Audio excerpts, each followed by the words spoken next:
Boris Karloff on Inner Sanctum Mystery. Brought to you by the makers of Carter's Pills.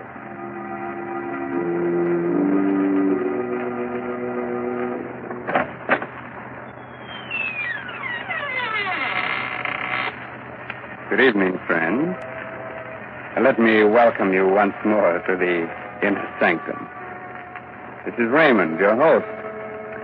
Come in, won't you, and sit down? No, I'm not being polite. I'd prefer you to sit, you see. Because within the next 5 minutes, you're going to be so weak in the knees that you won't be able to stand.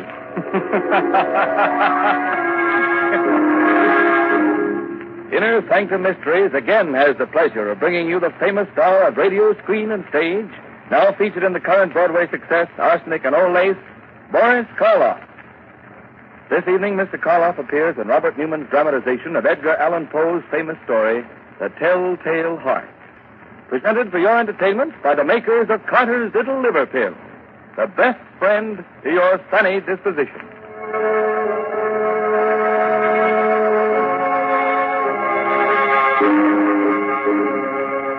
And now our story. A story based on a tale by the greatest master of the macabre that ever lived, Edgar Allan Poe.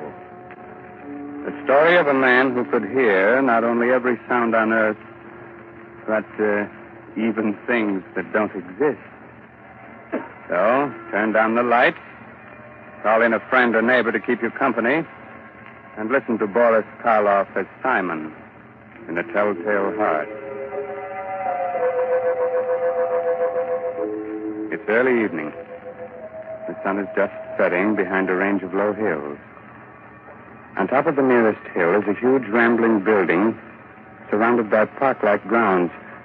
A road winds from its gates down to the little village below. Down this road comes a man. He's tall, gaunt, his hair snow white. He's so busy with his thoughts that he doesn't see the small, dark man who sits by the roadside. But just as he is about to pass him... Good evening. Huh? Oh, why, good evening. Nice evening, isn't it? Nice? Why, it's the most wonderful, perfect evening I'll ever know this side of heaven. You don't say. You can't know what it's like to feel as if you've just risen from the dead. As if your tomb was opened, and you were told that you could return to the world that you knew and loved. Can't I? You can't. You see, my name is Simon. I was a musician. 2 years ago, I went stone deaf. Suddenly. Completely. Do you know what deafness means to a musician? It's like dying. Or worse. Like dying and knowing that you're dead. Oh, I went to doctors, but they could do nothing for me. But finally, one of them sent me to see the doctor who has the place up on the hill here. Dr. Adair? Yes, Dr. Adair. He kept me with him for 6 months, and now I'm going home again. He cured you? You can hear? Hear? Listen. Listen hard, and tell me what you can hear right now. Nothing very much. The wind? Cricket? Cricket and the wind. Do you know what I can hear? I can hear the grass growing, the sap rising in the trees. I can hear the stars moving in their courses. I can hear things that no man ever heard before. Now, do you know why I said that this was the most wonderful evening that ever was? Yes, Simon. But I knew why before. You see, I just left the place up on the hill myself. You left there? You mean... When I was taken there, I was blind. Oh, your eyes, yes. I hadn't noticed before, but they are strange. Shall we walk on together? Simon? Just where did you plan to go? Well, I've been thinking about that for weeks now. All the weeks when I couldn't leave my room. I must get used to being able to hear again, gradually. From my window, I could see an old mill, just this side of the village. Yes, it's deep in the woods, deserted. There's moss on the water wheel. And the door hangs open by one hinge. You mean that you can see it from here? My eyes have become as good as your hearing. You thought of going there, living there? For a while, until I was ready to return to the world. Oliver, why don't you come with me? Then when we are both ready, we can go back together to the world. Yeah. I could do that. Think of what it's going to mean, how much we're going to be able to help people. You with your sight and I with my hearing. Help them? Yes. Yes, of course. All right, Simon. We'll go to your old mill.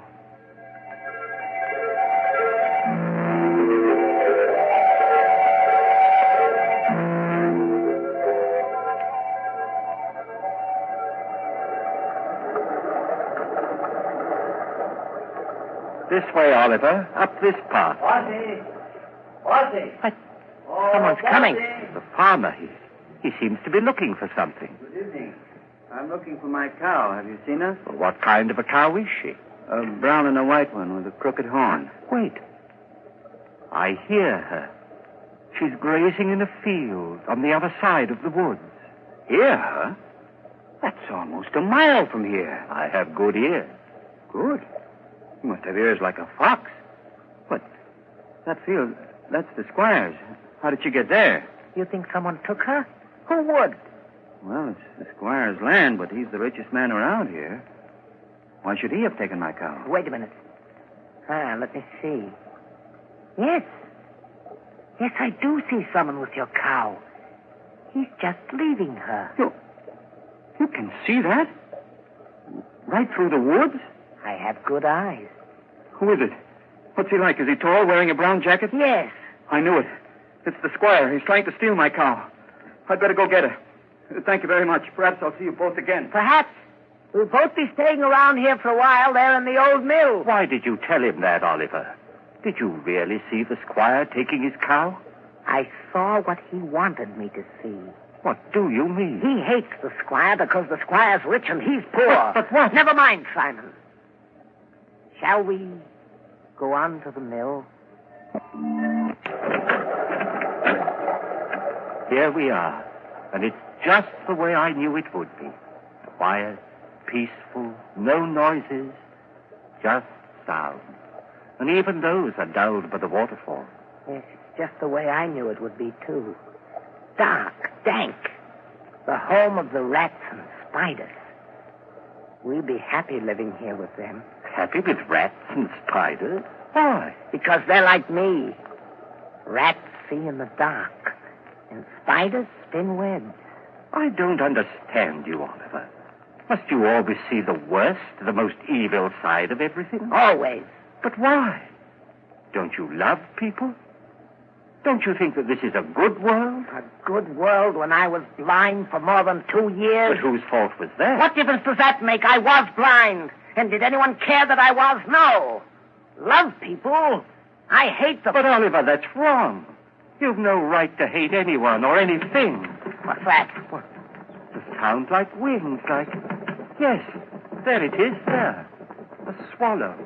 Why, it's frightened, trying to get out. Why, it's beating itself against the wall and...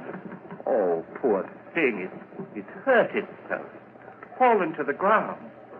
I'd better catch it. Is it badly hurt? No, I don't think so. Oh, just this one wing. Let's see. Perhaps we can put a splint on it, heal it. Do you think so? Here, Oliver. But be gentle.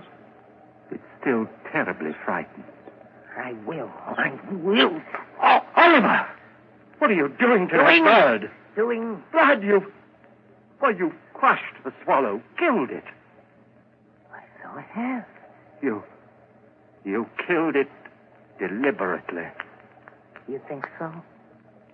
I told you we all have some badness deep inside us. Even you. Here you are ready to believe the worst of me, that I'd wantonly crush a harmless little sparrow to death and... Simon. What is it? I don't know, but there's something in your face. something that wasn't there before. I don't know what you're talking about. I'm going up to bed. Simon! Simon, wait! It wasn't he that was blind.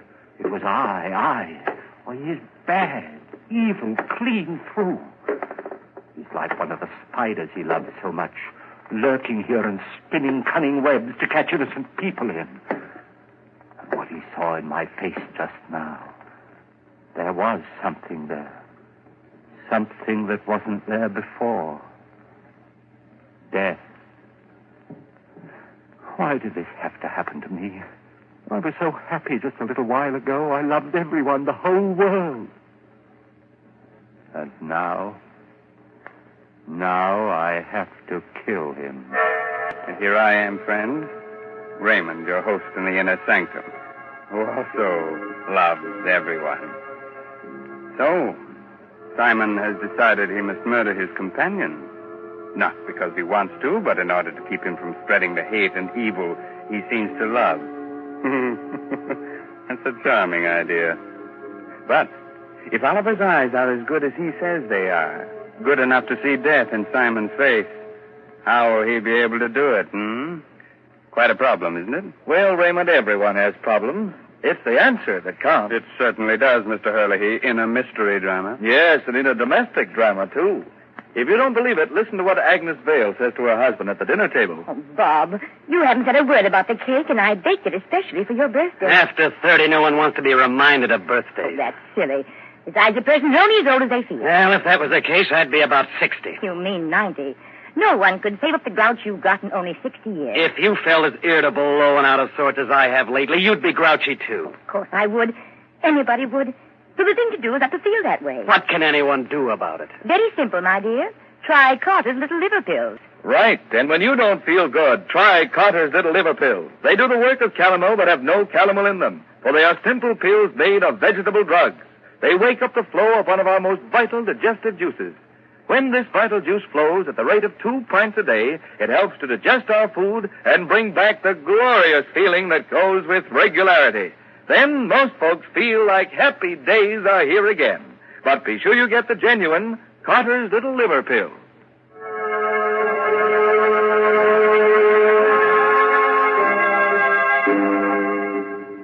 Well, friends, are you sorry I advised you to sit down before? I thought not. You still want me to go on with the story of the Telltale Heart? Very well. It's a little later that same evening, and Simon is sitting in the upper story of the old deserted mill, waiting, listening. Sleep, Oliver, sleep. Aren't you ever going to sleep? Oh, I know you're lying down. I heard you getting undressed. I even heard the thread snap when you pulled that button off your shirt. But you're not asleep yet. I can tell by your breathing, the way your heart's beating. And that's what I must wait for. The time when you're really asleep. When you close those hawk eyes that can see even in the dark.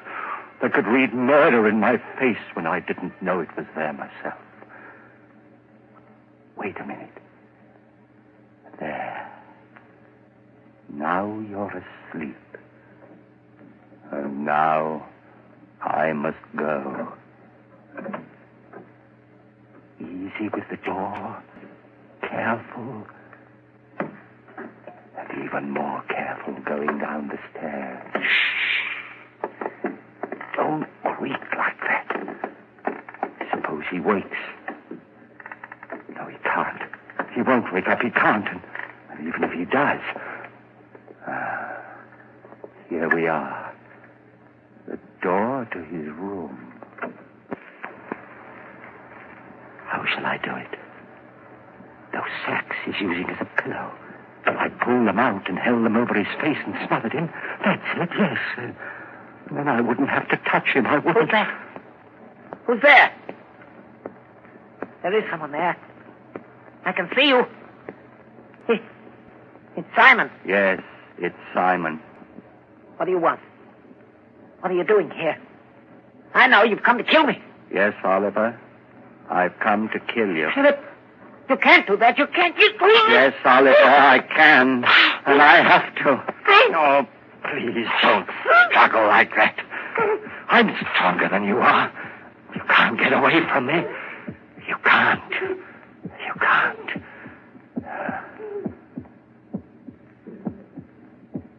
That noise. Hear it? It's your heart. Beating, pounding, driving the blood through your veins. It's beating more slowly now. Slower and fainter. Running down like a tired clock. I'm not going to let you go until it's stopped. So don't struggle. Don't struggle, please. Just a few seconds more. I can hardly hear it now. Just a faint, throbbing murmur. And now, even that's gone. Yes, it stopped. And you're dead. Oliver, listen. I didn't want to do it. I didn't, but I had to. You were only interested in hurting people. That's why I had to do it. And that's why I'm not going to give myself up or confess that I killed you, because I can still help people. You understand, don't you? That's why I must get rid of your body, hide it somewhere. Oh, what am I to do with you? I know. I'll keep you here, tear up the floor and hide you underneath it. Let's see now, this crowbar. Ball. And this one here, there. That should be big enough. And now, in you go.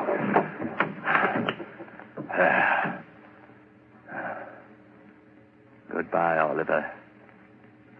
Goodbye. Just put these boards back. Nail them down again with the same rusty nails. And it's done. Now I'll spread this dust over the cracks. No one will be able to tell what I've done.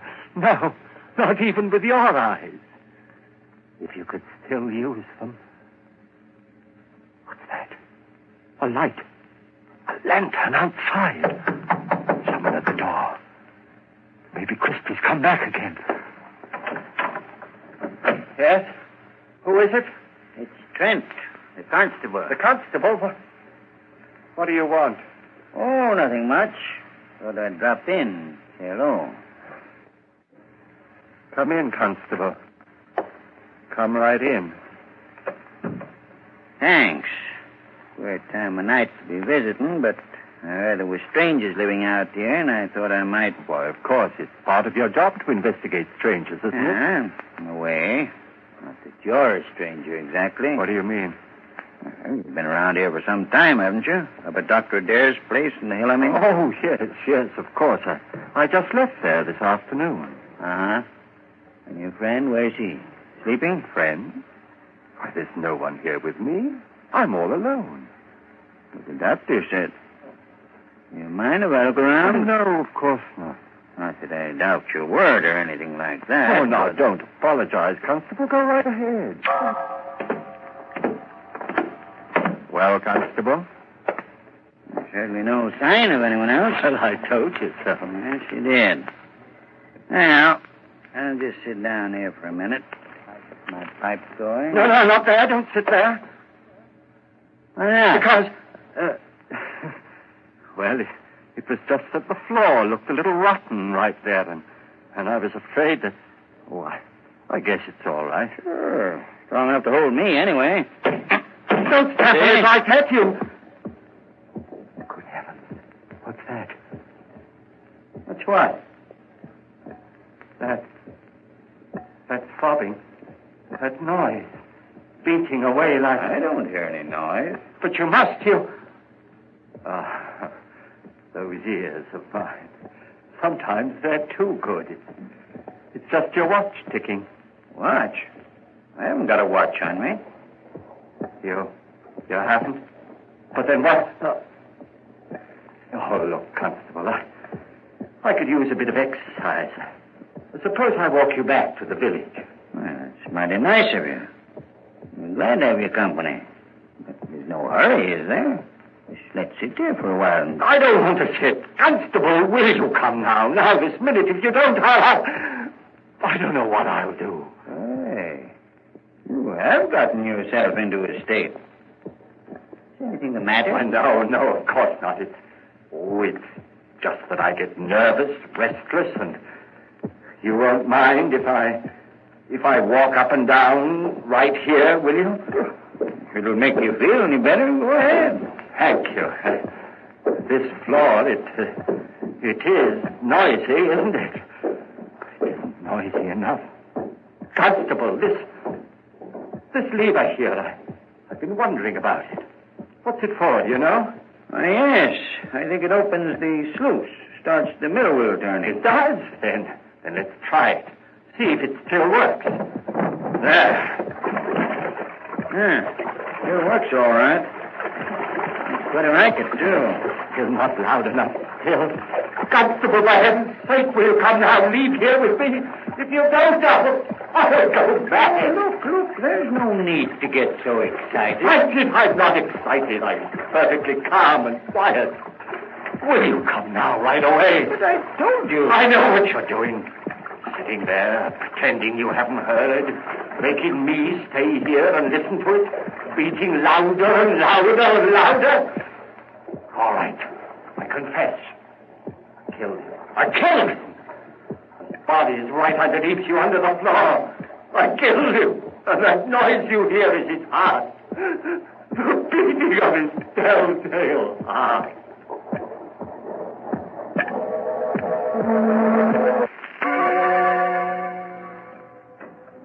Hello, Dr. Adair. Oh, Constable, hello. Well, did you find them? Yes, Doctor. I'm glad. Some of my boys will be bringing the other one, Oliver, along in a little while. Bringing him? What's the matter with him? Well, sort of. They were in the old mill by the river. Simon had evidently tried to kill Oliver, but he hadn't done a good job of it. He nailed him up underneath the floor. And when we got him out, he was unconscious. He's still pretty weak. I see. Bring Simon in, will you? Sure. All right, Simon. In here. Yes, Constable? Now, turn him around so that he's facing me. That's it. Well, hello, Simon. Hello, Doctor. Simon, why did you run away from here this afternoon? Run away? I didn't run away. I left. What need was there for me to stay when I was cured? Oh. And what you did, or rather tried to do to Oliver? That was wrong. I know it was wrong, but I had to do it. He was bad, Doctor, bad. He hated everyone, wanted to hurt them, and I couldn't let him. You know, it's strange, Constable. 2 men, both mental cases because of a sudden affliction. But while Oliver's blindness made him hate, Simon's deafness filled him with love for all mankind. Deafness? You mean he's deaf? But when you talk to him, he answers you. Yes, he reads lips. That's why I had you turn him around, so he was facing me. But he's stone deaf. He will never hear again. What's that you're saying? Deaf? But I'm not deaf. Why, there's no one can hear better than I. No one. I heard everything when I left here. Things no man has ever heard before. The song of the swan. The breathing of the fish. Why, I even heard the beating of Oliver's heart. After I'd killed him. Yes, Simon, of course.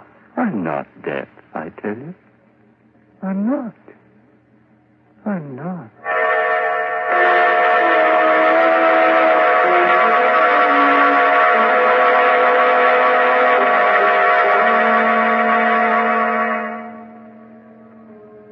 So, Simon did hear all the things he said he did. Even the beating of the telltale heart. And not with his ears, but with something else deep inside his poor, sick brain. Speaking of telltale heart, I'm sorry, it's not a heart at all. It's just Mr. Hurley's knees knocking together. And if you think you're kidding, Raymond, you're crazy. Oh, I'm not kidding, Ed. In Mr. Karloff's audiences, that's the equivalent of applause. since everyone's generally much too scared to show the usual approval with their hands. So we won't take any chances. We'll just use words and say, thanks, Boris Karloff, for your splendid performance of tonight's dramatization of Poe's The Telltale Heart. It was a pleasure, Raymond, to be able to bring our friends one of the world's most famous stories. And I'm very grateful to Everett Sloane as Oliver and Santos Ortiaga, who played Christie, for the help that they gave me. So now I suggest that you listen to Ed Hurley, who has some helpful advice for which you may be very grateful. This is Raymond again, your host, getting ready to close that door to the inner sanctum and say goodnight until the same time next week. In the meantime, if you care to do a little bloodthirsty reading, try this month's Inner Sanctum novel, I'll Eat You Last, by H.C. Brandon. In case you've already read that, why not try some of the other stories by the author of tonight's mystery drama, Edgar Allan Poe? According to all critics, this writer has quite a future. Oh, good night. Pleasant dreams, Inner Sanctum Mysteries will be on the air again next Sunday night, same station, same time, with another chiller for thriller fans. So be with us then. This is Ed Hurley, speaking for the makers of Carter's Little Liver Pills and reminding you, when you don't feel good, try Carter's Little Liver Pills, the best friend to your sunny disposition. This is the Blue Network of the National Broadcasting Company.